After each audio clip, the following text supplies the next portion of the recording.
These guys individually, Agers first, fifth, second in the majors. Ritual, incredible year, second, first, absolutely crazy. And remember that stat that we kind of talked about earlier where there are 6 total FNCS wins in this heat?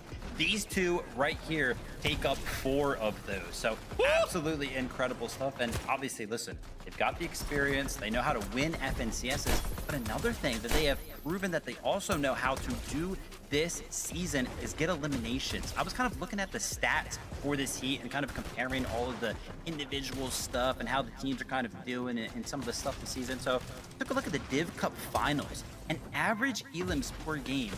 This duo absolutely dominates the rest of this heat. They're at 5 eliminations on average per game in Div Cup finals right now. That is absolutely insane.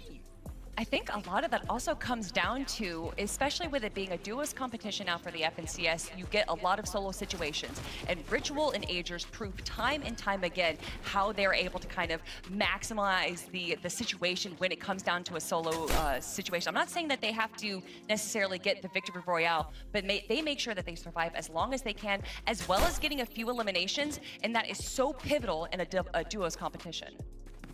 You guys got me hyped. You guys got me hyped. Let's bring up this live list. We want to talk about a couple more. Let's jump over. So we've talked about some like high profile duos, right? Let's maybe go to the other end. Let's talk about Rise and Curly. So these guys actually just recently formed and they're landing painted palms and they're contested.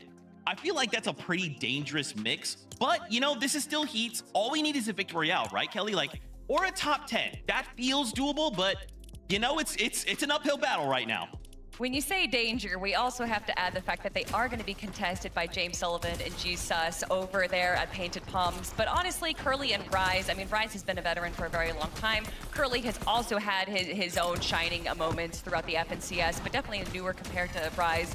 But I think that between the two of them, that they are probably going to be going more for consistency rather than the win. I do know that they have not played a single Div Cup finals together, so obviously that synergy is not going to be there. But having this opportunity to kind of play through Heats Vivid might give them the chance that they need to kind of warm their feet a little bit going into the competition for grand finals. Yeah, absolutely. You're kind of mentioning how new this duo feels, right? You could see that board that Kelly did such a good job on showing us how crazy NA has been. Yeah, this is one of those newer teams that formed outside of all of that mess. So not a lot of experience under their belts, but just individually.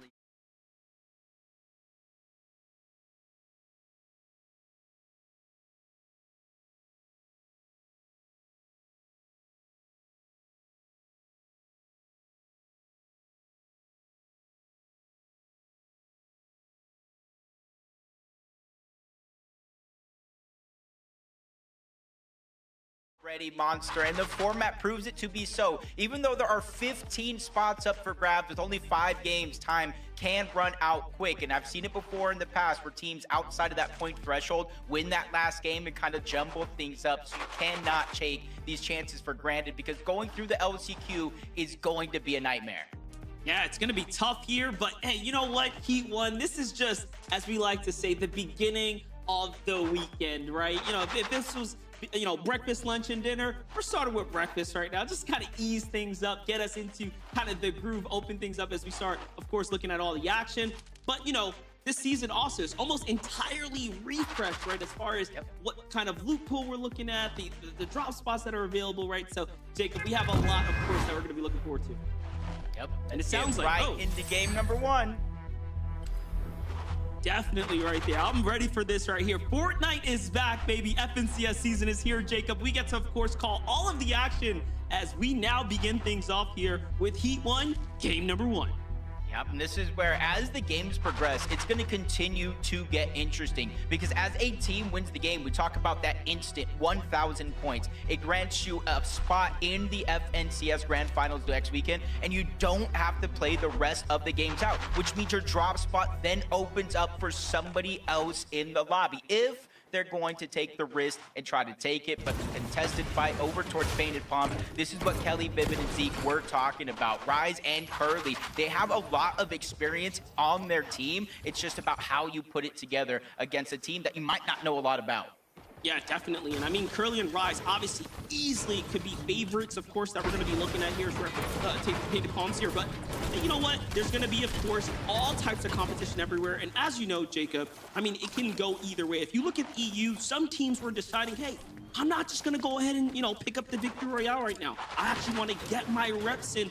You can't fault them, right, for wanting to play all the 5 games out as well. Because top 10 through consistency, for some of the teams that you look at inside the Heat, I mean, that's a relatively low bar, right, for them to hit. So I am going to be keeping my eye on, if you will.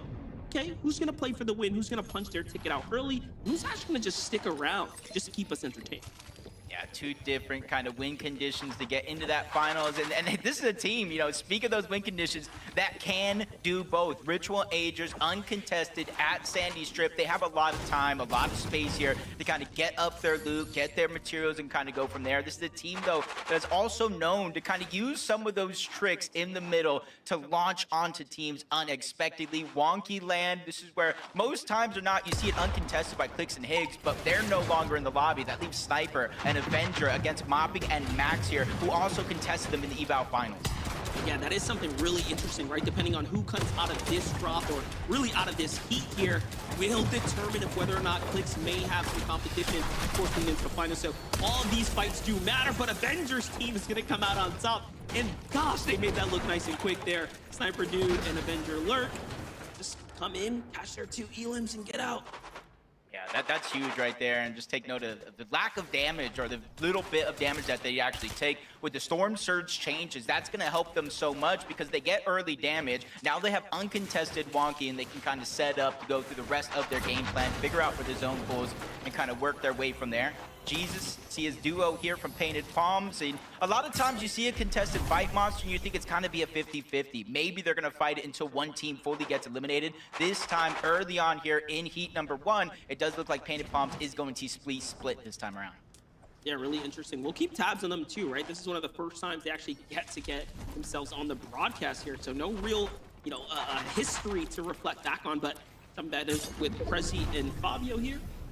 Just gonna go ahead and give things up, use those overdrive shockwaves to slide on out. Not exactly wanted to put too much pressure here onto Slips and Toronto. Things seem to have slowed down, and they're gonna be content with the early engagement. And these engagements are still important, right? Of course, we haven't gotten into what Storm Surge will be, but this game so far does seem to be pacing pretty fast. Like, these fights are generally ending, so I'd be surprised if we see one early on, honestly, at this pace. Yeah, it's just one of those give and takes. You see as the tournament gets on, teams are more willing to take the risk, get aggressive, go for eliminations because they know where they stand at the leaderboard. But in game number 1, you're seeing very, very slow action. Leahy, Ultra, they're just lurking around. They got that one elimination. You see Cryptify sitting there by himself. They just don't know exactly where he's at. And this side of the map is one of the sides of the map that actually got some of the changes in the last update with Treetop Terrace no longer there, which means the spot where they're at now, which used to be kind of split, is now one of the focal points for this drop spot where teams are more than likely going to 50-50 fight just like this. Definitely, and it's worth taking that battle there, of course, early, but jump in with Virgil and Shadow. I mean, the highlights that we put on this team, of course, at the top of the show had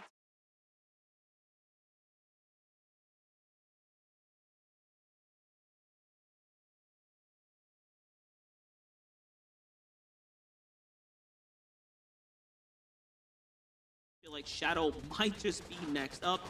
Who knows? This could be a breakout opportunity